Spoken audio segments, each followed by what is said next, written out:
자, 형법 시작하겠습니다. 강의 들어가기 전에 먼저 오늘 받은 자료 한번 보세요.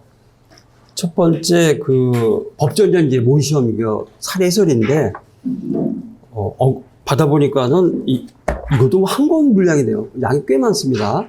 근데 이게 22년도부터 이제 24년도까지 우리 객관식 문제는 일수한테 했었으니까는 요건 이제 이번에는 사례입니다. 뭐 따로 하지는 않습니다. 근데 여러분 보시면 아시겠지만 이걸 뭐 답안지 형식으로 만든 게 아니라 어떤 핵심 키워드 형식으로 쭉 뽑아놨거든요. 이것도 이제 이거 만들 때도 여러분들하고 다 의논을 해서 우리 선배들이지만 만들어 놨는데 이게 그래서 핵심만 보면 되니까는 충분히 이제 보실 수 있습니다. 근데 지금 25년은 뭐 시험을 아직 안 봤기 때문에 아직 9월 달이니까는 요 사순환 때 일순환처럼 또 이제 강의 끝나고 특강도 합니다. 문제 풀이해야 됩니다. 객관식 사례 다 합니다. 그래서 여기 22년부터 25년 4년치를 여러분이 갖고 계시기 때문에 제가 볼 때 아마 본 시험에서 쟁점 80%는 커버가 됩니다. 사실 이것만 제대로 봐도 돼요. 80% 커버되면은 무조건 60점 넘어갑니다. 이거 1, 2문 60점 넘어가는 거 참 쉽거든요. 근데 보면은 못 넘어가. 되는 친구들 보면은 60점 확 넘어가갖고는 65점, 66, 1, 2문. 그러면은 합계 130점 1, 2문만 합쳐서. 기록형은 뭐 50 몇 점 나오니까는 160점 이상 넘어가 180점 이상 넘어갑니다. 180점. 근데 못 가요. 거기 그런 것들을. 근데 진짜 이거 4년치만 제대로 보셔도 됩니다. 그래서 25년 거는 이제 4순환 때 하도록 하고요. 그 다음에 이제 두 번째가 1순환 때 이제 총론 드렸죠. 이런, 사례 객관식 한 번에 정리하기. 근데 이번에 조금 바꿔봤습니다. 이번에 조금 바꿔봤는데, 뭐냐면은, 총론 때는 제가 이 핵심 실전 답안에서 박스를 안 만들었는데, 이번에 한번 만들어 봤습니다. 그래서 지금 좀 이따가도 우리가 사례 보실 때 우리가 12청 실전 답안이 있지만은 딱 그 분량입니다. 그래서 이건 뭐 100% 기출이니까는, 왜냐하면 이제 이번에 또 우리 일순환 때 같이 안 했던 친구들이 꽤 여러 명 있습니다. 그래서 같이 한번 말씀드리는 건데, 이건 뭐냐면은 9월 달이면은 더더군다나 이렇게 해야 되는데 매년 이렇게 보면은 이게 객관식과 사례를 따로따로 준비하는 친구들이 꽤 많습니다. 이거 절대 안 된다. 특히 어느 과목보다도 객관식과 사례가 접합되어 있는 부분이, 물려있는 부분이 바로 형법입니다. 그렇기 때문에 먼저 이제 기출, 사례, 쟁점을 좀 갖고 왔고요. 그 다음에 보다 보니까는, 너무 일수한 때 보니까는 청도 퍼져 있더라고요. 이게 뭐 사례 답안인지를 모른다. 그래서 아예 박스로 만들어 봤습니다. 핵심 실전 답안. 그래서 실제 답안지 분량은 이 정도면 충분합니다. 그래서 이 정도만 실제 우리 CBT용으로 해서 답안지 현출하시고요. 그러면은 이 쟁점이 객관식에서 어떻게 출제가 됐는가 가능하면 다 뽑아왔습니다.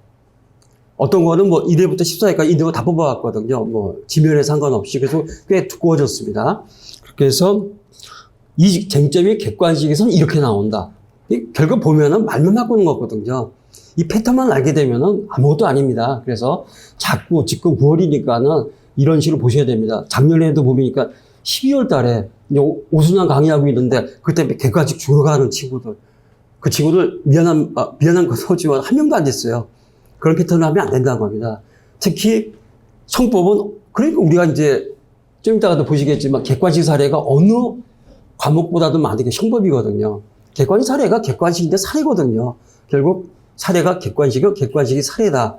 이걸 갖다가 우리가 보는 것들이기 때문에 이제 얼마 안 남았습니다. 지금부터라도 자꾸 그렇게 보셔야 됩니다. 객관식 문제집은 하나씩 갖고 계실 테니까.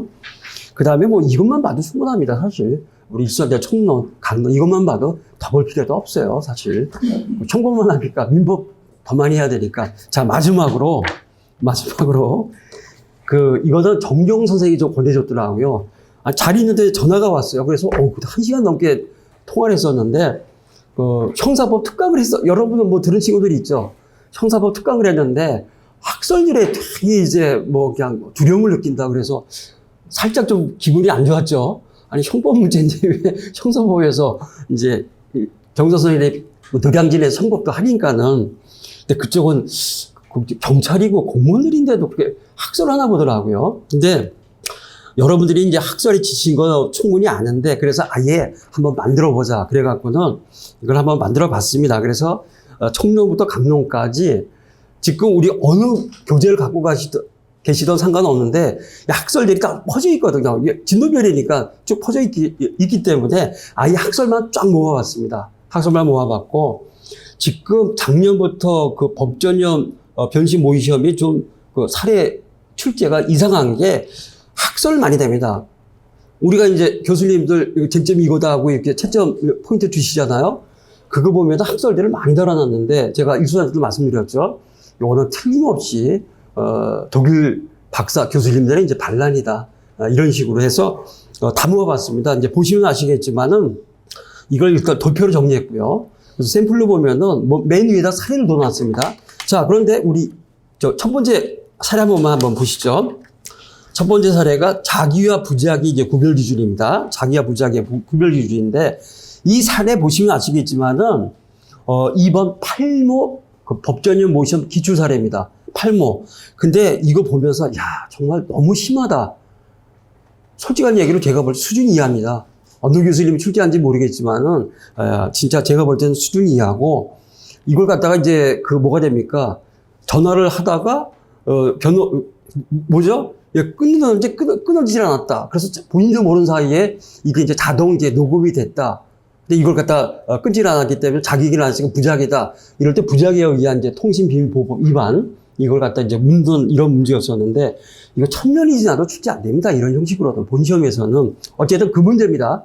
그럼 이런 거 출판 못 합니다. 저작권이 문제가 있기 때문에 출판을 못 하고 교재로만 쓰는데, 이 학설들 보면은 이제 이렇게 많습니다. 이거 더 있어요. 더 있는데 가장 중요한 학설 3개만 갖고 왔습니다. 다설 판례가 다릅니다. 법적 비난 중점설 또는 사회적 비난 중점설이 다설이고, 법적 영합의 보충 관계설, 에너지 투입 기준설, 여기 이제 판례입니다. 어떻게 이제 달라지니까 그 다음에 내용을 써놓고, 그렇다면 이제 가배지책은 어떻게 되는가? 이걸 갖다가 다설처럼 부작위를 보게 되면 무죄입니다. 자기 의무 없거든요. 그러나 이걸 갖다가 자기를 보게 되면은 이거는 유죄가 됩니다. 이런 결론들. 그 다음에 이제 구별의 실익, 그 다음에 사안과 관련한 이제 기출 지문까지 쭉 해놨습니다. 그런데 이게 총론부터 강론까지 가 있고, 특히 강론은 이제 피날레가 뭐가 됩니까? 역시 자기 범죄, 범인 도피교사, 위증교사, 무고교사, 그 다음에 증거인멸교사, 이런 것도 거기 학설과 판례가 대립되고 있죠. 그걸로 이제 장식을 합니다. 그래서 쭉 정리해놨는데, 맨 앞에지만 한번 보세요. 근데 이걸 만든 취지는 뭐냐면은, 취지는 맨 앞에 이겁니다. 이거. 일부 이렇게 한번 만들어 봤는데, 다들 여러분 보셨겠지만은, 1번이 본교재는 형법 과목에서 학설이 변호사 시험 고득점 합격에 있어서 얼마나 커다란 장애물인지를 아주 적나라하게 확인해주는 아주 소중한 자료다. 제가 올해가 25년 차고, 뭐 몇 달 있으면 내년에 26년 들어가겠고, 40대는 어쨌든 우리 학원 선생님들이 40대는 다 사례 저도 뭐 일타했었고, 물론 이제 선도한 친구는 이제 윤동환 선생이 민법 일타하면서 우리도 쭉 이제 따라갔고, 이창환 선생이 거의 40대도 95%를 휩쓸었어요. 지금 변리사만 하는데, 변리사 콘이 이제 돈이 되니까 그것만 하는데, 쭉 이렇게 해갔거든요. 그때도 진짜 학설에 목매 친구들 많이 봤습니다. 근데 변호사 시험도 마찬가지인데 이걸 좀 못 깨어나더라고요. 그러면 이제 보고 싶으면 봐라 이겁니다. 이렇게 꽤 많은 분량입니다. 이렇게 봤는데, 그런데 정말 학설은 독이다. 그래서 그 밑에도 써놨지만은, 우리가 형법 5회 6회, 그러니까 다음 주 올 화는 형사법 통합 문제입니다. 여러분들 몇 달 안 했는데 갑자기 형사법 하셔야죠. 정정 선생님 선택하시면은 형사법 때도 형사법 통합도 2번 봅니다. 통합 이제 4번 보게 되는데, 다음 주에는 좀 제가 할 말이 많아질 것 같습니다. 다들 아시는 얘기지만은 진짜 여러분들 오늘도 제가 한번 쓱 봤거든요. 여러분들도 우리 내세요 그러는데도 계속 이거 쓰고 있다는 겁니다. 알잖아요. 여러분 저는 안 해봤지만 여러분들이 해보는 것들이니까는 얼마나 시간이 모자릅니까? 형사법 그러고 진짜 시간 없는데 많이 써야 되고, 특히 2문 형사법은 45점이죠. 한 줄만 써도 재수 좋으면 3.4점이 득점됩니다. 왜? 하도 통맹내니까는. 이거는 상대평가. 그러니까 난 한 줄 써갖고 원점수는 1점인데, 이게 이제 평점수가 되니까 1점짜리가 3.4점으로 올라간다는 얘기입니다.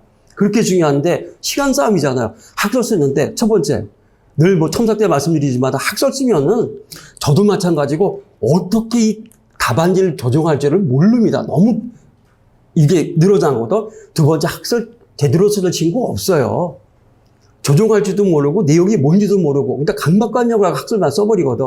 아무 의미 없다는 겁니다. 세 번째, 학설 안 써도 1000점 이상 고득점 합격한 친구는 우리 학원 진짜 뭐 수백 명 있었습니다. 합격한 친구들 보면 학설 안 치고 오히려 1000점 더 넘어가요. 아마 어느 학원보다도 학설을 강조하는 학원이 이제 우리 학원일 텐데 그중에서 제가 제일 안 하지만은 근데 학설이 노예가 된 친구들 너무 많다는 겁니다. 교재도 마찬가지예요. 제가 시중에 있는 교재 이번에 이제 쭉 보면서 했지만은 근데 여러분들 그 시중에 나온 교재들 중에 지금 강의 안 하시는 분들 지금도 앞에 그 교재 보이고 있는데 교재를 내시지만 강의 안 하는 분들 많거든요. 40대에도 1차 객관식 하셨어요. 지금 여러분들 뭐 컴퓨터 때문에 많이 꺾였지만은 지금 어느 책인지 뭐 저거 옛날에 잘 아시는 분이니까 책 이름은 얘기 안 하겠지만은 객관식 유리하셨고 2차 사례 안 하셨던 분입니다. 지금 강의 안 한 10년 넘었고 학설 뭐 도배를 해놨습니다. 도배를 해놨어요. 40대도 이게 소화가 안 돼갔거든. 저도 이제 혜택을 많이 받죠. 그분 듣다가 첫 강의 듣고도 다 저한테 몰려오고 막 뭐 그런 식이었었거든요. 그렇기 때문에 진짜 학설이 얼마나 독이다. 그래서 제가 5번. 자, 본 교재는 시중에서 판매되고 있는 모든 정법 수험서에 실려있는 학설을 거의 대부분 가져왔고 걱정하지 마세요. 여기도 없는 그 쟁점 학설을 보지 마세요. 제가 충분히 무지하게 많이 갖고 왔습니다. 그 내용은 1번 기출 사례, 2번 대립한 학설의 내용, 3번 그에 따른 행위자의 죄책, 4번 독일한 쟁점에 대한 기출 객관식 지문 등으로 나누어서 아주 상세하게 설명하고 있다.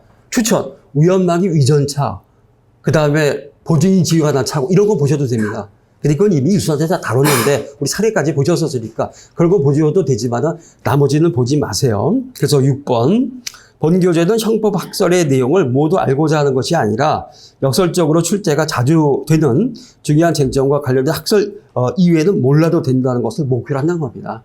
몰라도 된다. 학설 안 써도 충분히 고득점 합격합니다. 진짜 10년 동안 통해서 충분히 이미 입증이 됐고 그냥 학설 쓰는 순간 망한다. 단 나는 학설이 너무나 자신 있고 잘한다. 그럼 쓰세요. 그렇지 않으면 버리셔도 전혀 상관없고 그래서 7번이 뭐냐. 그러나 무섭다. 그럴 때는 딱 이걸 갖다가 들춰서 보라는 겁니다. 이런 거 안 나와. 확인하고 그러면 마음을 편히 가져라. 이건 이제 우리들의 특히 10월, 11월, 12월, 1월 달에 우리들의 멘탈을 지키기 위한 하나의 이제 그런 소중한 교재라는 겁니다. 안 볼수록 좋다. 역설적으로. 버리지 마시고 학설이 나를 막 꼬실 때, 나를 아무리 넣어주고 할 때 딱 펼쳐만 보면은, 학설로부터 좀 자유를 느끼자. 그러기 위해서 드린 교재니까는 판례만 제대로 쓰셔야 됩니다. 그 다음에 이제 슬슬 들어가겠지만은, 지금 저는 올해부터 저도 이제 새로 했지만은, 지금 우리가 상세다발에서 강의도 상세다발로 나가지만은 맨 밑에다가 또 기출집을 다 달아놨습니다. 이게 왜냐? 똑같습니다. 이게 사례에선 이 판례가 이렇게 쓰이지만은 객관식에서 이렇게 나왔다. 사례와 객관식을 동시에 보거든요. 그럼 결국 기본적으로 보면은 결국 사례도 그렇고 객관식도 판례가 거의 90%가 나옵니다. 그 다음에 우리 객관식만 하는 거 유전자계나 우연방이 중요하니까 충분히 보고 이번에 다 추천했습니다. 사례에서도 객관식도 이을 때니까 내일 또 충분히 볼 거고 우연방엔 또 오늘도 있겠죠. 충분히 보게 되니까는 그런 것들. 그 다음에 이상한 그 질문들 있지 않습니까? 학설인데 이런 질문 이번에 이제 환각권 같은 것들 2-3개 나오는데 솔직히 몰라도 충분히 뭐가 됩니까? 32개 150개라면 120개 나옵니다. 몰라도. 그래도 그것까지 다 들어있거든요. 그러니까 너무 걱정하지 말아라. 오로지 이제 그것을 위해서 만들었으니까는, 걱정하지 마시고, 벌써 9월입니다. 어느새, 진짜 사례 객관식 판례 유일해서 보시고, 학설 필요하면 보세요. 좋습니다. 그런 식으로. 근데 다른 교재 보니까는 학설을 쭉 나열만 했지, 이 학설이 어떤 식으로 예컨대 객관식에 사례 나온다. 그냥 별로 없더라고요. 있는 교재도 있지만은, 저도 그거 죽이게 만들어 놨습니다. 만들어놨기 때문에 보시면서 이 학설이 사례 객관식 어떤 식으로 출제가 되는가 같이 보시면 됩니다. 가능하면 그러다 유전차, 우연방위 그런 것도 사실에서 하고 이거 위에는 이제 보시지는 마시라. 그런 거 말씀을 드립니다. 자, 그러면은 빨리 뭐 진도를 나가죠. 여기 또 우리 또 문제풀이반도 있고. 먼저, 다 똑같지만은 사례부터 보시고 쉬신 다음에 이제 객관식 보겠습니다. 그런데 또 뭐 객관식 혼자 와도 되니까 또 가서 이제 혼자 보셔도 되고요. 자, 그럼 그 다음에 자, 우리 그러면 이제 보시죠. 빨리 한번 보겠습니다. 특히 이제 처음 보는 친구들 보면은 이 쟁점 추출 포인트를 만들어 놨는데, 이런 식으로 해서 제가 법전형 모의시험 이제 해설을 해놨는데, 기본적으로 이걸 갖다가 문제를 다 분할하고 이제 해부를 했습니다. 그래서 쟁점별로 했기 때문에 이게 전체적인 한 구도가 됩니다. 요거는 꼭 보셔야 됩니다. 한번 보시고요. 자, 그 다음에 이 총론은 사례는 어차피 어떤 정형화되어 있습니다. 이렇게 출제가 안 된다. 총론이라는 거는, 그러니까는 이거는 뭐 사수한테도 마찬가지고 이런 형식. 그러니까 사실관계만 계속 바꾸고 조만 들려야지 어떤 형법 총론의 쟁점은 이렇게 출제할 수밖에 없다. 그 다음에 객관식도 마찬가지라는 것들, 사례가 객관식 나온 거 한번 확인해 보시고요. 자, 1번. 시에 대한 산죄 성분인데 구체적 사실의 착오 중 객체의 착오의 문제. 그래서 추상적 부합설을 하도 많이 쓰길래 여기 학설 정제 추상적 부합설은 따로 한번 만들어 봤습니다. 절대 쓰지 마세요. 추상적 부합설은. 자, 구체적 사실의 착오 중 객체의 착오. 이건 뭐가 됩니까? 구체적 사실의 착오 중 객체의 착오는 기본적으로 자, 첫 번째, 우리가 사실의 착오에서 발생 사실로 고의 전력이 이루어지기 위해서는 반드시 구체적 사실의 착오에서만 이것이 쟁점이 된다. 왜 그렇습니까? 지금 구체적 사실의 착오는 동일한 구성요건 간의 착오입니다. 동일한 구성요건의 착오. 동일한 구성요건은 뭐가 됩니까? 조가 있으면 조도 똑같고 항에서 항까지 똑같아. 예를 들자면은 보통 살인죄와 존속살인죄는 구체적 사실의 착오인가 추상적 사실의 착오인가. 다설에 의하면은 추상적 사실의 착오입니다. 왜? 조는 똑같아요. 형벌 250조는 똑같습니다. 항이 달라요. 보통 살인죄는 250조 1항, 그 다음에 존속살인죄는 250조 2항. 항이 다르기 때문에 다설에 의하면은 이거는 추상적 사실의 착오입니다. 발생 사실로 고의 전형을 인정할 수 없습니다. 이것이 다설의 태도입니다. 그렇기 때문에 동일한 구성 요건일 때만 발생 사실로 고의 전형, 인식 사실의 고의를 발생 사실의 고의로 갖다 쓸 수 있다는 겁니다. 그래서 동일한 구성 요건 간의 착오에서만 쟁점이 된다. 그렇더라면은 구체적 사실의 착오든 객체의 착오든 사실의 착오에 관한 어느 학설을 취해도 발생 사실로 고의 전형을 인정하는 결론은 똑같기 때문에 100%입니다. 따라서 이때는 발생 사실에 대해서 일단은 고의를 인정할 수 있다. 그러면은 우리 일순한테 방법의 착오 제가 사례 출제했는데 방법의 착오는 아직까지 사례로는 출제되지 않았습니다. 객관식은 무수히 나오지만 사례에서는 나올 수가 없습니다. 왜? 형법 이론에서 총괄로 통틀어서 형법 이론에서 다설과 판례가 가장 50대 50 팽팽하게 대립되는 학설이 바로 법정적 부합설과 구체적 부합설. 구체적 부합설이 다설. 그 다음에 법정적 부합설은 판례인데 50대 50입니다. 그렇기 때문에 어느 학설을 취하거나 이럴 수가 없어요. 그러니까 거의 한 30년, 40년 동안에 사례로는 너무나 팽팽하기 때문에 출제를 하지 않습니다. 사례에서 단 견해대립이 있으면은 판례에 의한, 사례는 그렇게 못하니까. 사례는 소설 쓰셔도 돼요. 상관없어요.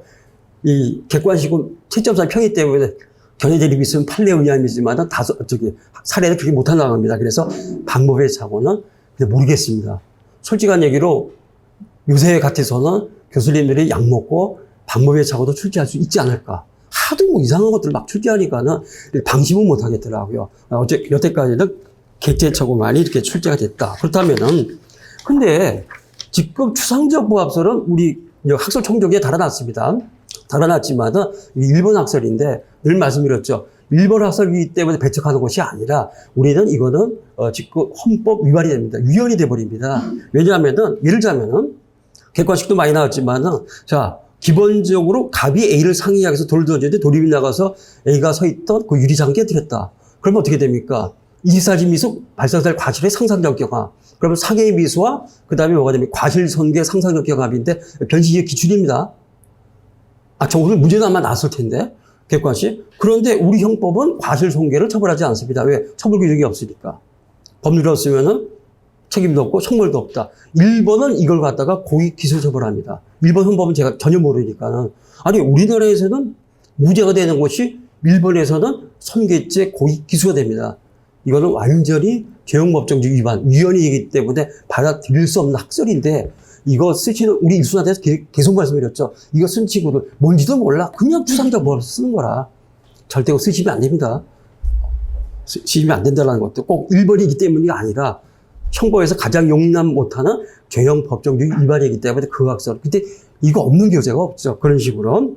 자, 이 페이지에 자, 갑의 살인행위와 시의 사망 사이의 객관적 귀속 또는 상당 인과관계 인정 여부가 되겠습니다. 자, 그러면은 우리가 2번 14회 때도 인과관계 객관적 귀속. 근데 어차피 인과관계는 오늘 객관식 문제도 달아놨지만 합법적 조건설인데 웬만하면 인과관계를 인정시킵니다. 그렇기 때문에 그냥 합법적 조건설에 따라서 인과관계가 인정됐다. 그렇다면은 결국 객관적 기소는 상당 인과관계인데 판정하는 방법은 100% 일치합니다. 판정하는 방법은. 표만 다를 뿐이지 판정하는 방법은 똑같아요. 그렇다면 뭐가 됩니까? 일반인 평균의 입장에서 이러한 행위로부터 이러한 결과가 발생하는 것이 예견 가능한가? 일반인 평균 입장에서 예견 가능성의 요구입니다. 충분히 예견 가능하다. 그러면 객관적 기속 상당 인과관계 인정. 예견 불가능하다. 그러면 부정. 학설에 따라서 결론 달라지는 경우 없습니다.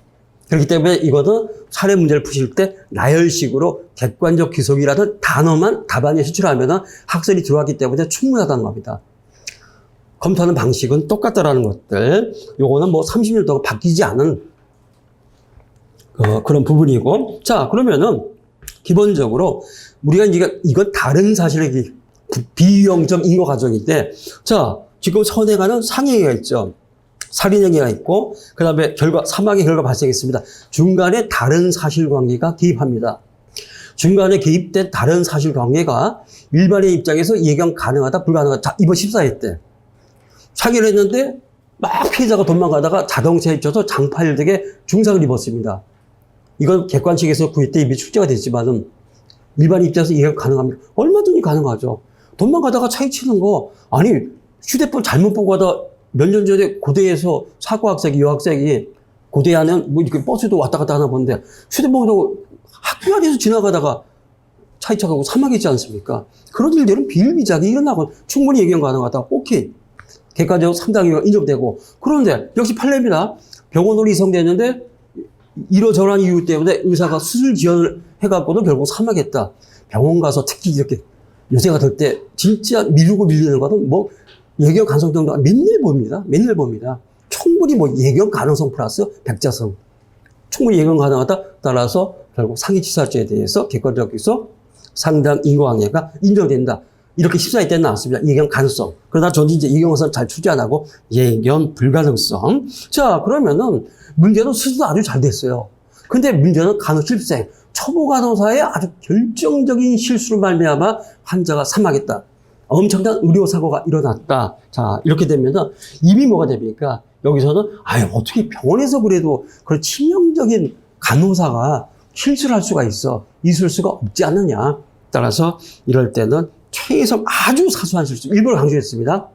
아주 사소한 실수.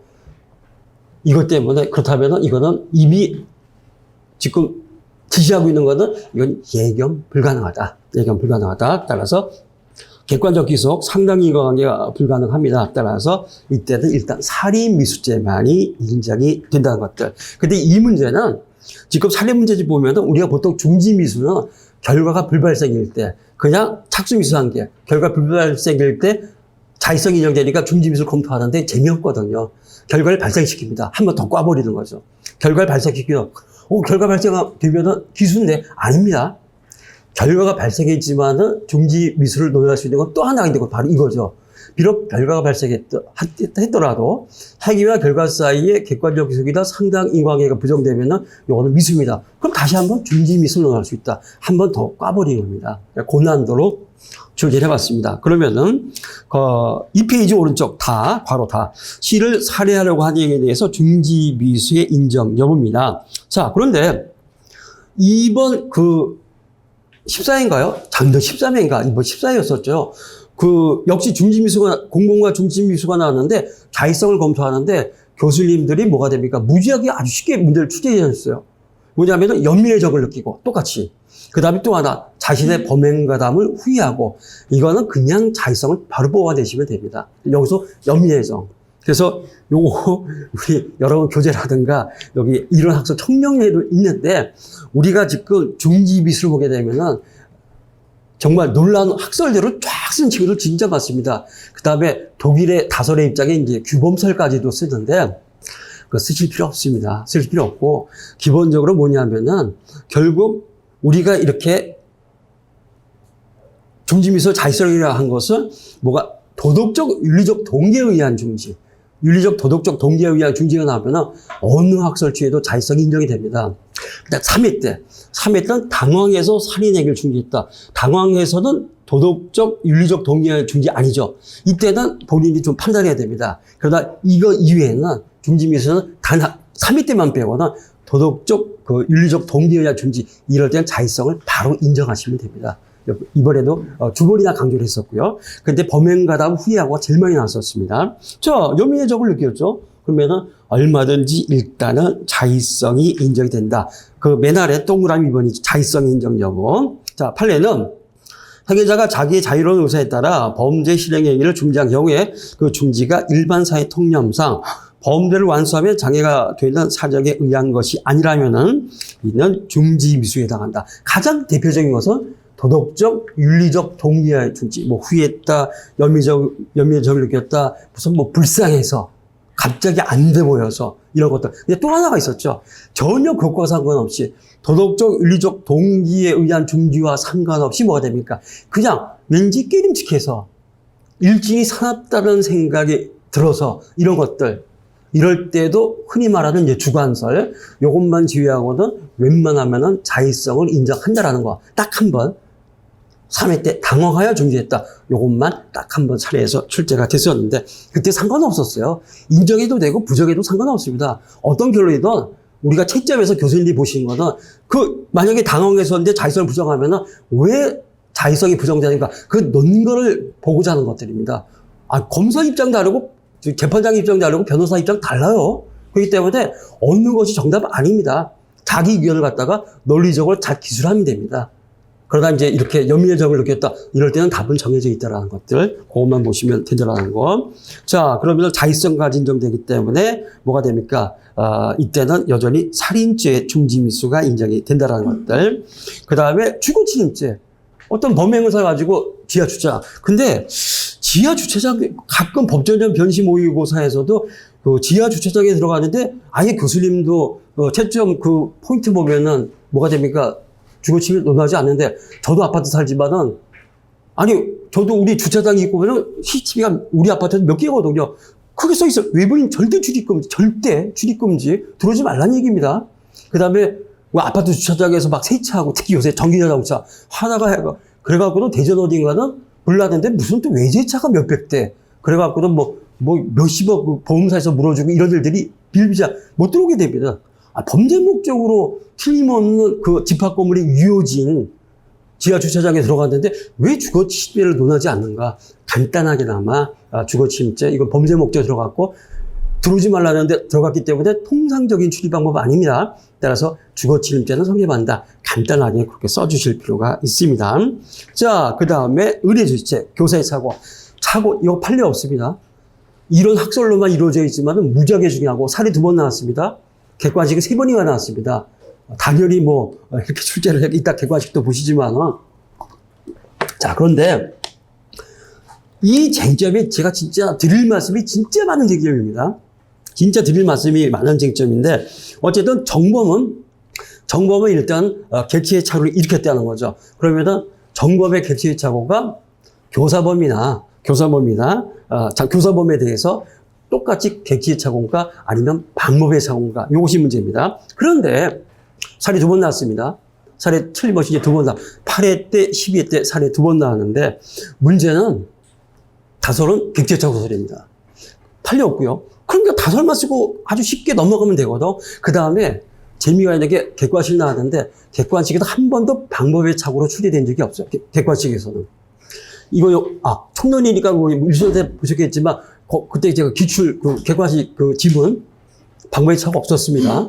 방배차가 없습니다. 그런데 문제는 객체 차고설이 다설인데 이걸 안 쓰고 굳이 방법의 차고설로 갑니다. 그 다음에 굳이 서술의 입장인 구체적 부합설 씁니다. 그래서 양을 갖다가 소도를 더 늘려버려.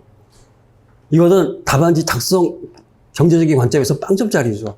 아니 그냥 다설의 입장이 객체 차고설 넘어서 빨리 다음 거 가야지. 빨리 형사법 가야지. 뭐 이렇게 긁었으니까 한번 보시겠습니다. 객체 차고설. 그런데 지금 다른 교재 보니까 많이 수정이 되더라고요. 아직도 안 고친 교재가 있는데 과거 어떻게 돼 있었냐면은 지금 객체 차고설에 넣는 건데 법정적 부합설을 취하면은 객체 차고설, 구체적 부합설을 취하면은 방법의 차고설. 그거가 뭐냐? 말도 안 되는 소리입니다. 법정적 부합설을 취하는 학자들은 대개 객체 차고설을 취하니까는 객체 차고설. 구체적 부합설을 취하면 교수님들은 대개 방법의 차고니까 방법의 차고설. 말도 안 되는, 누굴 비난하는 건 아닌데, 40대 신호진 선생님, 진짜 1차 객관식 1차 중에 1차였죠. 90%를, 수백 갖고 오셨어요. 거기에 그렇게 돼 있거든. 그랬더니 지금 퇴직 하셨지만 건대 선동원 원장님, 무슨 애기서 하던 소리냐. 아니, 나는 뭐가 됩니까? 구체적 부합설을 취하면서도 객체 차고인데 나는 뭐냐? 그랬더니 여론에 떠들어옵니다. 몇 년에, 바로. 구체적 부합설을 취하면서 객체 차고를 못 넘겨내. 말도 안 된다는 얘기죠. 여기 있지만 객체 차고설은 뭐가 됩니까? 공범 종속이론. 아니, 정범이 지금 객체 차고를 일으켰는데, 공범 종속이론? 아니, 교사가 현장에도 갔는데 무슨 차고를 익힙니까? 그러면 지금 공범에 있어서 영원한 원칙이 뭐가 돼? 공범 종속 이론에 따라서 정범이 객체 차고니까 그에 종속해서 교사범도 당연히 객체 차고. 이렇게 법적 논리가 나와야지. 시선생님이 나중에 이제 고대에서 박사학위 받으셨으니까. 그렇다면 방법의 차고설. 방법의 차고설은 교사의 실패가 됩니다. 근데 방법의 차고에 대한 판례는 우리가 여러 개가 있습니다. 근데 대법원은 한 번도 방법의 차고라는 용어를 쓴 적 없습니다. 방법의 차고는 일본 용어입니다. 그러면 우리 판례법의 총수 몽유행 사건 같은 것들, 우리 대법원은 뭐라고 방법의 차고를 표현했느냐? 타격의 차고라고 표현했습니다. 타격의 차고. 독일어를 직역한 겁니다. 독일어를 직역한 건데 타격의 차고. 독일어를 직역하면 방법의 차고는 타격의 실패입니다. 딱 싼 총알이 빗나갔잖아요. 이것은 일종의 타격의 실패다. 그렇다면 교사법 입장에서 정범은 살아있는 총이고 칼이잖아요. 자기가 못 죽이니까 다른 사람은 돈 주고 청부살인한 거 아닙니까? 그러니까 이런 교사법 입장에서 정범은 살아있는 총이고 칼인데 이게 멍청해갖고는 엉뚱한 사람을 죽이고 왔죠. 일종의 총알이 빗나간 것도 같다. 일종의 타격의 차고, 타격의 실패. 그러니까는 이때는 교사의 실패해서 방법의 차고 이렇게 쓰여야 되는 거죠. 근데 객체 차고 썼으면 이거 쓸 필요도 없다는 겁니다. 그런데 더 이제 중요한 거는 그랬는데 객체 차고 설치하면은 어느 학설 취해도 발생 사실에 대해서 뭐가 됩니까? 지금 교사가 인정되어서 살인 교사 미수가 되겠죠. 그런데 굳이 여기서 또 뭐가 되느냐? 방법의 차고설을 취하고 그러면 그럼 오케이. 그 다음에는 법정적 부합설을 취하면 되는데 3회 때 객관식에 투자가 됐습니다. 또 법정적 부합설을 안 취해. 뭘 취하죠? 굳이 구체적 부합설을 취해. 이거 제가 한번 쓸게요. 자, 한번 기술을 만들어 보겠습니다. 자, 그러면은 A하고 B가 있는데 이런 아주 흔한 실수가 나타납니다. 지금 요게 기본적으로 방법의 차고로 보니까는 살인 미수가 되겠죠. 이거는 이제 과실치사입니다. 근데 문제는 교사. 이렇게 써버리거든요. 그러면은 문제는 뭐냐? 요거는 강사 선생님들 가끔 이렇게 실수를 합니다. 강사 선생님들도. 그러면은 여기 미수의 교사, 과실의 교사. 우리 형법상 미수의 교사, 기수의 고의가 없으면은 미수의 고의는 무죄예요. 과실법은 교사 자체가 아예 불가능합니다. 둘 다 무죄. 이렇게 쓰면은 무조건 점수 안 줍니다. 무조건. 나도 모르게 이런 실수를 범한다는 얘기죠. 이런 엄청난 함정이 있는데 굳이 여기 양 늘리고 이렇게 실수하고 알아서 자기 스스로가 몇 점을 깎아먹습니다. 그냥 객체 차고 설로 가면은 그냥 두 줄에서 깨끗이 끝나는 문제고 점수 더 많이 받고 그 다음에 형사법 한 1분이라도 더 빨리 가고 이런 부분들이 있는데 이제 사순환 때까지도 출제를 할 것 같지는 않은데 뭐가 됩니까? 진짜 이런 거 한번 생각해 보셔야 됩니다. 어느 것이 경제적인 답안 작성 방법인가 이거 한번 생각해 보시고요. 그래서 어쨌든 6회 때 거기 있습니다. 변시 6회 때는 객체 차고 설로 해서 객관식으로 출제가 됐었습니다. 3회 때는 법정적 부합성 한 번 더 나왔었는데 그때는 어쨌든 방법의 참고서는 출제 안 됐었습니다. 그래서 살인교사죄 장애미수라는 것들. 자, 사례 2번. 의리체포를 면하려고 경찰관 피해자에게 사기를 입힌 행위의 죄체. 이건 뭐 학설도 죄송합니다. 사례에서만 3번이나 출제가 됐고 객관식은 8번인가 9번이고 진짜 형법에서 특혜 2급 쟁점이죠. 다들 아시는 쟁점들. 특수공직방치상죄. 근데 문제는 특수공직방치상죄는 부진정 결과적 가중법이기 때문에 사계나 사망의 중요한 결과에 대해서 고의가 있어도 일단은 성립한다. 객관식에서도 많이 나오죠. 어쨌든 특수공직방치상죄. 자, 공무집행방해죄 14회 때도 출제가 되지만은 공무집행방해죄가 출제되면 빠지면 안 되는 게 있습니다. 직무집행의 적법성. 적법이란 2글자 빠지면 안 됩니다. 그래서 공무집행방해죄 쓰면서 당의 공무집행이 적법하다, 불법하다. 이거 2글자면 되는데 이거 안 써서 넘어간 친구들 많은데 비록 2글자지만 핵심 키워드가 빠지기 때문에 감점은 한 2점 정도 됩니다. 상당히 데미지 큽니다. 이럴 때는 잊으시면 안 됩니다. 자, 이거 틀림없이 적법하게 직무집행 중이었다는 거. 만약에 불법하면은 공무집행방해죄 성립 안 하고 상해 피웠으면 3회 때 나왔었죠. 사례로. 그 상해기를 정당방해가 돼서 유발성 조가 문제가 됩니다. 그렇기 때문에 반드시 직무집행의 적법성 답안지에 현출하셔야 됩니다. 자, 이건 뭐 당연히 지금 적법한 긴급 체포를 하고 있었다. 직무집행의 적법성이 인정이 됩니다. 자, 그 다음에 접이식 칼이 바로 작년 13회 때인데 어쨌든 칼은 이게 흉기 또는 위험한 물건 상관없어요. 위험한 물건 또는 흉기. 이때 또 위험한 물건과 흉기의 구별 기조 쓰지 마세요. 아무 의미 없습니다. 판례도 그냥 넘어갑니다. 하물며 그저께인가 저기 신림동에서 무슨 동인데 옛날 신림 8동이거든요. 거기서 피자집에서 해갖고는 한순간에 3사람을 어떻게 찔러 죽여. 피자집 칼로 찔러 죽였겠죠. 그래갖고는 부녀가 또 돌아가시고 인테리어 한순간에 3명. 그게 칼입니다. 그러니까 칼은 너무나 당연하게 위험한 물건 또는 흉기가 되기 때문에 이때 칼은 과연 위험한 물건인가? 흉기가 논하는 순간 바보가 됩니다. 당연히 흉기 또는 위험한 물건이 칼을 사용해서 접이식 칼을 사용해서 경찰관에게 상해를 입혔기 때문에 당연히 특수상해 고의가 인정돼서 특수상해죄에 해당이 됩니다. 중요한 건 이제 죄수관계죠. 제일 많이 나왔죠. 그렇다면 어떻게 됩니까? 지금 기본적으로 부진정 결과적 가중법의 법적용과 그다음에 중요한 결과 고의의 법적용을 비교해서 부진정 결과적 가중법의 법적용이 더 중요하거나 똑같으면은 결과적 가중법이 특별관계에 있기 때문에 결과적 가중법 1죄. 특수공직방치상죄가 훨씬 형이 중하니까는 특별관계에 있는 특수공직방치상죄 1죄만 성립한다. 이것만 써주시면 된다라는 건. 이거는 진짜 몇십 년째 안 바뀝니다. 청론은 워낙 특이급 쟁점들이고 이런 쟁점들이 계속 나올 수밖에 없다. 그렇기 때문에 내년에 15회 돼도 뻔합니다.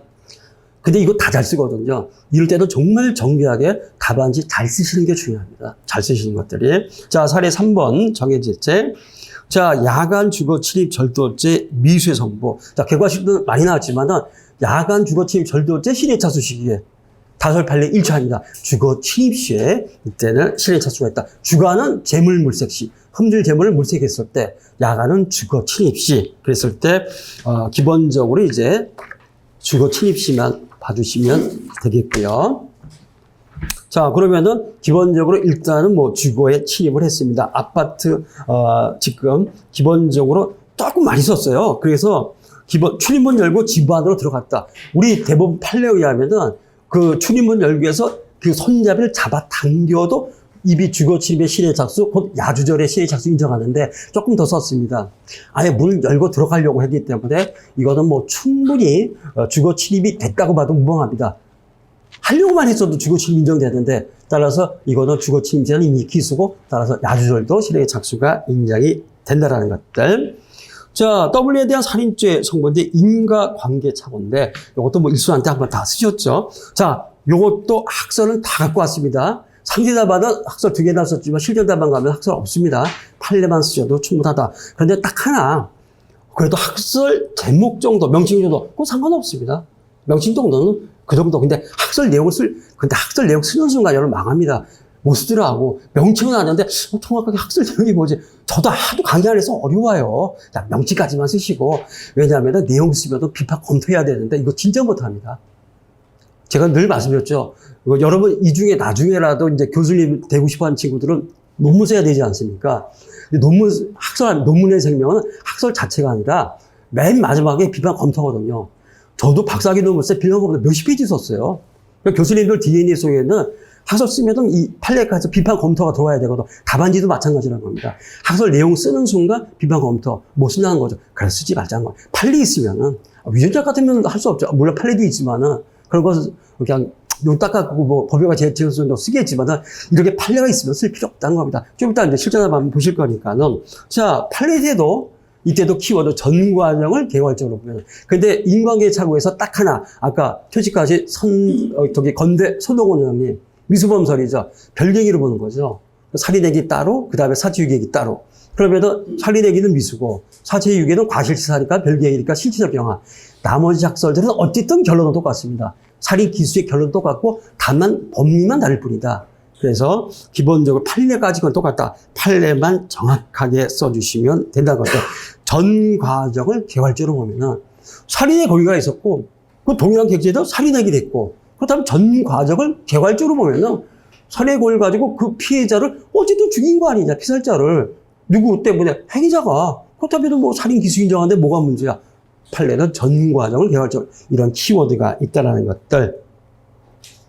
그 다음에 거기 증거인멸죄라든가 사지유기죄인데 솔직히 일전 줬는데 안 써도 무방합니다. 왜냐하면은 솔직히 이거 배점이 있는지 모르겠어요. 이제 아마 제가 볼 때 없을 것 같습니다. 배점은 여기 너무 들어왔는데 그 딱 한 번 20년도인가 그 팔무에서 이걸 출제했는데 교수님이 그 저기 설명을 하시는데 와 심하시다. 사체유기죄에서 이걸 갖다 학설이 있거든요. 이걸 사체유기 불능미수 볼 수가 있는가. 그랬는데 불능미수 학설 다 갖고 옵니다. 이게 지금 배점이 있는지 없는지 모르는데 한 10줄 이상을 설명을 하신 거라. 그럼 학생도 따라하거든요. 절대 그런 일 없어요. 아니 배점이 있는지 쓰지 말라고 그랬는데 세상에 이걸 10줄을 썼다. 그 얘기는 이문 형서부 한 글자도 못 썼다는 얘기입니다. 너무 좀 무책임하게 설명을 하시거든요. 그렇기 때문에 이거는 제가 볼 때는 안 써도 또 출제가 되는데 9위 때 출제됐지만 안 써도 무방합니다. 그냥 살인죄 성공 요것만 쓰시면은 충분하다라는 것들 이렇게 한번 보시고요. 자 그러면은 12쪽 실전 답안 요거 한번 다 읽어보겠습니다. 아니 제가 일수한테도 말씀드렸지만은 저는 이면을 참 좋아하거든요. 이제 늙어갖고 이렇게 큰 글씨 봐야 되는데 다른 선생님들은 이거 빼달라 그래갖고 이게 없더라고요. 그리고 이제 작은 글씨로 이렇게 돼 있는 아무리 이렇게 돼 있을까 저거 안 보입니다. 그래서 저는 이걸 좋아하는데 이걸로 한번 보겠습니다. 아니 여러분 아무거나 보세요. 그 다음에 하나 또 아쉬운 거는 이게 저는 보낼 때 볼드체에서 빨간 글씨로 한 다음에 밑줄까지 해서 보내는데 이게 지금 이게 단면이잖아요. 흑백 저기가 처리해야 되니까 안 보이는데 여기 보시면은 밑에 줄 쳐져 있습니다.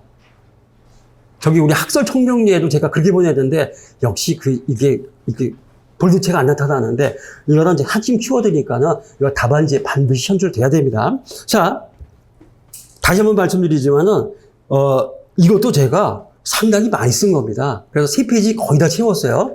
근데 여러분들 참 가끔 보시면 그래도 우리 반은 좀 안 그러는데 가끔 보시면은 4페이지 꽉꽉 채운 친구들인데 큰일 납니다. 그거 나중에 여러분 본시험 가서 그 버릇 나오면은 형서부 한 줄도 못 씁니다. 85점 그냥 날아갑니다. 그거 다음 주에 오라든 제가 이거 일부러 계산해서 썼는데 좀 이따 그쪽 가서 보죠. 3페이지 제가 8줄, 9줄에서 일부러 맞춥니다. 그러니까 상당히 압축해서 써야 됩니다. 그래야만 형서법을 쓸 수 있다. 근데 형법에서 마음 놓고 쓰다 보면은 수기 때는 그나마 줄 수도 없었잖아요.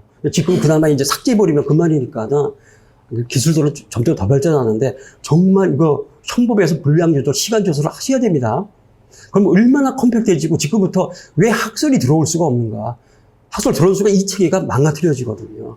그렇기 때문에 그 학설 안 하니까 얼마나 좋아. 나 이렇게 좋은데 그냥 학설 하는데 지금부터 한번 읽어보겠습니다. 이거는 뭐 매일 보겠습니다. 자, 가해재택 C에 대한 살인죄 성부, 구체적 사실의 착오 중 객체의 착오. B를 살해한다고 생각한 갑이 구체적 사실의 착오 중 객체의 착오를 일으켜 시를 살해한 행위에 대해서는 사실에 착용하는 어느 학설을 취하든 발생 사실이 시에 대해서 고의기속이 인정되므로 가백에는 시에 대한 살인죄 성부가 문제가 된다. 근데 제가 어느 학설을 왜 썼냐면은 아까 말씀드렸지만 뭐 법정적 부합설이나 구제적 부합설 쓰면 좋습니다. 근데 그러면 한 줄 더 내려가더라고요. 한 줄. 그러니까 아예 없어 지워버린다는 겁니다. 근데 이게 형사법이 들어오면은 이게 더 데미지가 커지거든요. 근데 여러분들 한번 채점 교수님이 판단해 보세요. 이 정도 썼는데, 세 줄 썼는데, 이렇게 썼을 때 여러분 점수 깎겠습니까? 이 정도면 점수 주시지. 이 정도만 쓰면 된다는 겁니다. 자, 두 번째. 갑의 살인행위와 시의 사망 사이의 객관적 귀속도는 상당 인과적 인정 여부. 1번. 자, 작년에 이거 안 썼습니다. 올해 제가 학설이 하도 들어오니까 올해부터 이걸 썼는데, 1번. 작년까지는 안 썼어요. 합법적적 조건설에 의하면 결과에 대한 모든 정권은 등가적으로 원인 관계 있으므로 일단 시에 대한 살인행위와 시의 사망 사이에는 인과관계가 인정된다. 이 합법적 조건설에서 제가 아까 객관식 출제 이번에 처음 해봤지만은 정말 출제가 많습니다. 근데 여태까지 안 나오는데 슬금슬금 나오는 것 같으니까 한번 써봤거든요. 근데 현재 다설의 입장은 합법적 조건설. 그냥 요 입장에서 쓰면 되는데 이거 학설이 10몇 개입니다. 여기서 학설이. 인과관계가 학설. 필요 없다는 겁니다. 현재 다설의 입장은 합법적 조건설이기 때문에 요 정도, 그래도 두 줄 양보한 겁니다. 그래서 무려 지금 학설 입장에서 두 줄이나 썼다.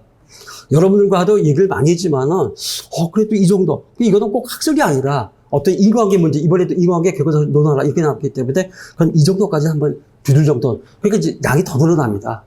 더 늘어날 수밖에 없고, 요 정도면 충분하다. 근데 여기서 무슨 뭐 조건설이다. 그럴 필요 없다는 거죠. 자, 그 다음에 2번, 객관적 기속, 상당히 관계. 비록 갑은 시에 대한 살인 행위를 하였으나 갑에 의해서 병원으로 옮겨진 시에 대한 수술이 성공적으로 완료되었음에도 불구하고 정작 시는 간호 실습생이 아주 사소한 실수로 주사약을 잘못 투여하던 중과실로 인하여 사망하고 말하는 바, 이런 사회 통념상 키워드 여기 있죠. 극히 이례적이고 예견하기 매우 어려운 것이라 할 것이다. 늘상 이것이 포섭이죠. 우리 살해 문제에서 특히 어느 과목보다도 형법에서는 포섭이 중요합니다. 왜? 사를 포섭하면서 법리를 제시하는 거기 때문에 교수님들 여기서 특히 점수를 많이 주신다라는 것들. 결국 결론. 갑의 살인행위와 시의 사망 사이에는 객관적 귀속도는 상당 인과관계는 인정될 수 없고 갑에게는 시의 사망에 대해서 살인 미수가 될 뿐이다. 여기까지 오는데도 꽤 많이 썼습니다. 꽤 많이 썼다는 것들. 이렇게 좀 압축시켜야 됩니다. 그 다음에 중지미수. 다 시를 살해하려고 하는 행위에 대한 중지미수의 인정 여부. 1번, 갑이 시에 대한 살인 행위를 하던 도중에 범행을 그만둔 행위와 관련해서 갑은 시에 대한 연민의 적을 느끼고 범행을 그만둔 것으로서 이는 범죄를 완수함에 장애가 되는 사정에 의해서 중지한 것이 아니므로 얼마든지 내가 기수가 될 수 있었지만 연민의 적, 윤리적, 도덕적 동기한 중지라는 거죠. 100% 자의성이 인정된다는 것들. 따라서 기본적으로 갑의 중지행위에 대해서는 중지미수에서 말하는 자의성이 인정된다. 이와 결국 답은 시에 대한 살인의 실행의 착수로 나갔으나 도중에 자의에 의해서 살인 행위를 중지한 것이므로 최종적으로 갑의 행위는 살인죄, 중지미수. 뭐 이런 형태로 해서 여러 차례 출제됐었습니다. 자, 주거침입죄. 갑은 사람을 살해할 의도로 건조물의 유효지인 지하 주차장에 몰래 들어간 것인가. 요새는 이제 범죄 목적이 있다 하더라도 거주의 의사에 받았다. 큰 의미는 없습니다. 지금 통상적인 출입 방법이 아니냐. 이럴 때 우리가 통상적인 출입 방법이 아니라는 것을 입증할 수 있는, 물론 출제자 그렇게 내야 되겠지만 이때가 몰래입니다. 남의 집에 몰래 들어갔다. 몰래라는 것은 뭐가 됩니까? 그 방법 자체가 정상적이지 않거든요. 통상적인 출입 방법이 아니다. 그래서 이렇게 쭉 교수님들 보다 보니까 몰래를 많이 쓰시더라고요. 저도 그래서 몰래.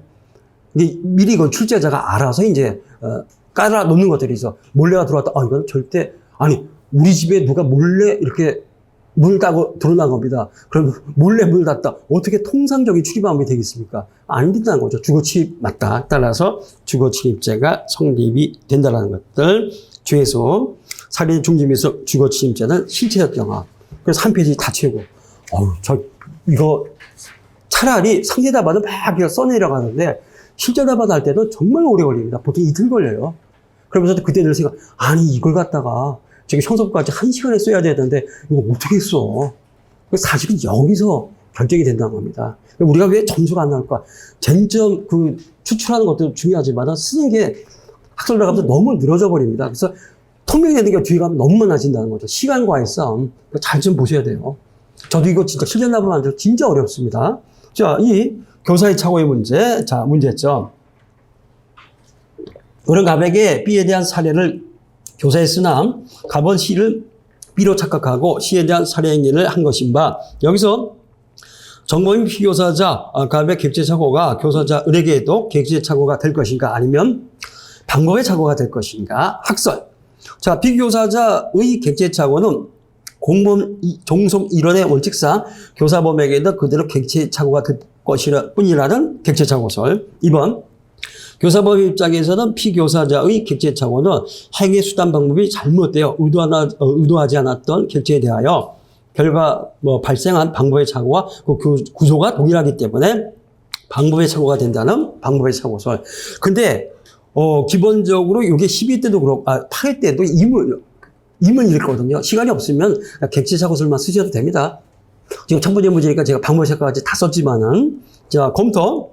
자, 공무원 적성 이론은 착오에 있어서도 적용돼야 하므로 근데 사실 일본에 써놓은 게 이게 바로 비교 검토거든요. 그러니까 기본적으로 자기 논지를 갖다 피력한 것들입니다. 근데 이건 워낙 형법에 있어서 공무원론에서 공무원 적성 이론은 최고 원칙이기 때문에 이렇게 간절히 쓸 수 있었지만 그렇지 않은 부분은 이 비교 검토만 세 줄, 네 줄 못하잖아요. 어쨌든 공무원 적성 이론에 따라서 당연히 객체 착오를 갈 수밖에 없다. 이걸 지금 설명하고 있으니까. 자, 공무원 종속 이론은 착오에 있어서도 적용되어야 하므로 정범의 객체 착오는 교사범의 고의에 영향을 미치지 못하고 객체 착오가 된다고 했다. 그래도 줄 썼습니다. 학술 설명이 이렇게 양이 늘어날 수밖에 없다는 것도. 안 썼으면은 객체 착오설만 썼으면 객체 착오설에 따라서 그렇게만 쓰면 되는데 근데 겁시다. 방법의 착오설을 안 쓰고 객체 착오설만 써도 내가 득점하는가? 아니 반타작은 하잖아요. 그런데 문제는 이러면서 형사법 빨리 가면은 반타작을 했지만은 형사법에 빨리 와서 득점을 하니까 전체적으로 점수가 올라간다는 얘기입니다. 너무 형법에서 고득점할 필요가 없다. 어차피 이건 표준점수가 돼서 최종적으로 우리가 기본적으로 2월달, 3월달 법무부가 이거 저도 40대 추대원 2번 들어가 봤지만 이 표준점수 고하느라고 시간이 많이 걸립니다. 전체적으로 해갖고도 여쭤보고 이 원점수는 공개도 나지 표준 때문에 막 올려버리지 않습니까? 그 작업을 진짜 오래 하는 것들이거든요. 이렇게 쓰면 내 표준점수 올라갈 수밖에 없다는 것들. 결국 합격선을 넘습니다. 이런 부분들. 자, 그러면은 결국 객체 착오 따라서 을은 발생 사실인 C에 대해서 살인 교사죄 장애미수의 죄책을 진다라는 것들. 자, 살해에 의해서 을이 자실체포를 면하려고 경찰관 B에게 사기를 입힌 행위의 죄책. 자, 특수사기죄. 을은 흉기 또는 위험한 물건인 접이식 칼을 사용해서 경찰관 B에게 사기를 입힌 것이라는 점에서 사기의 고의가 인정돼서 특수사기죄. 두 줄 썼지만은 여기 빠지고 하나도 없습니다. 요것만 쓰시면 돼요. 키워드 들어가 있고. 특수공지방치상죄 1번. 을은 형사소송법 200조의 3 긴무체포를 근거로 그 규정을 근거로 부여된 권한에 따라 현상 수배범인 을을 적법하게 체포하는 직무를 수행하고 있는 경찰관 B를 흉기 또는 위험한 물건인 접이식 칼로 찔렀으므로 을에게는 공무집행 방해죄가 성립한다. 이때 흉기 또는 위험한 물건은 뭐죠? 특수죠. 특수상해죄, 특수공무집행 방해죄. 이걸 논할 수 있는 것은 흉기 또는 위험한 물건. 이거 안 쓰면은 특수가 나올 수가 없습니다. 나올 수가 없고, 이런 그 키워드들 갖다 빠뜨리시면 안 됩니다. 이런 것들 꼭 생각하셔야 돼요. 그러니까는 엄청 보셨겠지만은 정말 법학이라고 하는 그 키워드가 다 살린다. 키워드 빠뜨리시면 안 됩니다. 2번. 특수공무집행방해치상죄는 중한 결과에 대해서 과실뿐만 아니라 고의가 있는 경우에도 성립하는 부진정 결과적 가중범. 을은 특수공무집행방해죄를 범하여 고의로 경찰관 B에게 사기를 입힌 것이므로 을은 특수공무집행방해치상죄의 죄책을 진다. 죄수 정말 많이 나왔죠. 아까도 말씀드렸지만은 부진정 결과적 가중범의 법정형이 중한 결과 고의범의 법정형보다 중하거나 동일하면은 특별관계인 등 결과적 가중범 일죄만 성립한다. 판례에 따라서. 이때 다소를 뭐가 됩니까? 상상력 경험. 고의로 써놨습니다. 다솔 판례가 대립되거든요. 그때는 다솔 버려라는 겁니다. 판례에 따라서 특별관계인 등 부진정 결과적 가지고 일죄, 특수 공지방치상죄 일죄만 성립한다. 사례에서는 3번 이렇게 1회 때, 6회 때, 그 다음에 작년 13회 때 3번 사례에서 출제가 됐었습니다. 이렇게 한번 보시고요. 뭐 15회 때 또 출제가 되지 말란 법 없습니다. 자, 마지막 이제 3번. 자, 야간 주거 침입 절도죄 미수 정보. 주거로 들어가는 문을 여는 등 침입을 위한 구체적 행위를 시작했다면 주거 침입죄 실행에 작수는 있다는 판례에 의하면 저기 맞는 결세로 W의 집 출입문을 여는 행위는 주거 침입죄 실행에 착수한 것이고 그것은 곧 야주절에 실행에 착수한 것을 보아야 할 것이고 판례입니다. 100%. 정은 야간 주거 침입 절도죄 미수에 지치를 진다. 그런데 여기까지입니다. 이게 이제 통합 문제가 나오면 월요일, 화요일은 여기서 선고 마치고 나머지는 이제 형사법.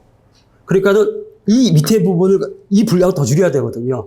그러면은 실제 형법 부분은 다음 5, 6회 부분 가면 형사법 때도 마찬가지고 훨씬 더 줄어듭니다. 그럴 때 띄어쓰기도 이렇게 많이 못 합니다. 띄어쓰기 자체, 지금 보기 좋으시라고 띄어쓰기도 한두 하나 하고 그랬지만은, 그러니까 여러분들이 늘 느끼시는 거지만 정말 힘듭니다. 그래서 최대적은 학설이다. 물론 쓸 학설은 써야 되겠지만 최대적은 학설이라는 거. 그리고 양도 키워드 중심으로 짧게 쓰셔야 하고 빨리빨리. 더더구나 형사법은 더 하겠죠. 우리 한번 다음 주 월요일 한번 보시자고요. 형사법은 더 키워드 중심으로. 그렇게 저는 키워드 중심으로 하는데 어쨌든 자, W에 대한 살인죄 성부. 자, 인과관계 사고 또는 개괄적 고의의 문제점. 자, 만약에 시간 없으면은 이럴 때는 문제점, 문학판검인데 못 씁니다. 이것도 필요 없어요. 그럴 때 그냥 1번, 2번에서 그냥 쓰고 넘어가는 수밖에 없습니다. 자, 이거는 미리미리 만들어 본 거 이렇게 한번 써봤고. 자, 저건 W에 대한 살인행위를 하였으나, 정작 W는 적의 살인행위가 아니라, 적의 죄적 인멸을 위한 사체 유기, 성계 행위로 인하여 사망한 것입니다. 이는 인과관계 착오 또는 개괄적 고의가 문제된 경우. 아예 학설을 안 썼습니다. 그러나 학설 2개 정도, 명칭 정도만 쓰셔도 좋아요. 판례는 전 과정을 개괄적으로 보면 피해자의 살해라는 처음에 예견된 사실이 결국은 실현된 것으로서 행위자는 살인죄 죄책을 면할 수 없다. 제가 하나만 더 설명드릴게요. 우리 여러분 교재에 보시면은 계획 실현설이라는 게 있습니다. 계획 실현설. 그런데 웬만한 교재에 다 설명되어 있습니다. 근데 어떤 교수님들은 우리 판례 입장이 계획 실현설이다. 왜냐하면은 여기 보면은 결국 실현이 들어왔잖아요. 결국 실현됐기 때문에 계획 실현설.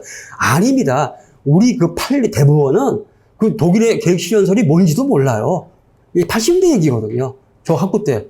뭔지도 모르고, 원래 살인의 고의가 있었고, 어쨌든 살해했기 때문에 결국은 원래 고의가 실현됐다. 이런 의미로 썼는데, 무슨 계획 실현설이가, 실현이 들어갔을까? 이거 계획 실현설이다. 이런 식으로 했는데, 다 설명되어 있다는 겁니다. 근데 무슨 말이냐? 이걸 갖다가 여기다 쓴다. 학계에서도 논란이 엄청 많은데 수험생이 그걸 만약에 쓴다. 진짜 있을 수가 없다는 얘기죠. 아무 의미 없다는 것들입니다. 대표적으로. 자, 그러면은 전 과정을 개괄적 보면은 살인의 고의를 죽이려고 했고 죽었다는 겁니다. 오케이, 그럼 기수지. 따라서 검토.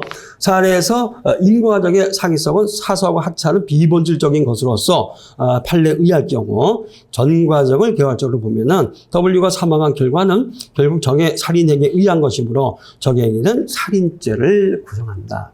그 다음에 이게 실제로 형사법에 들어오면은 증거인멸죄라든가 사주기 쓸 수가 없을 거다.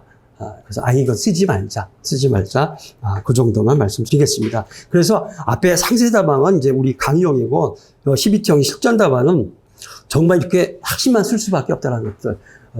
첨삭반은 또 첨삭을 하시겠지만 좀 자기 답안지 비교하시면서 어느 정도 줄여야 되는가 자꾸 생각해 두셔야 됩니다. 자, 그러면은 쉬었다가 이번에 이제 객관식 넘어가겠습니다.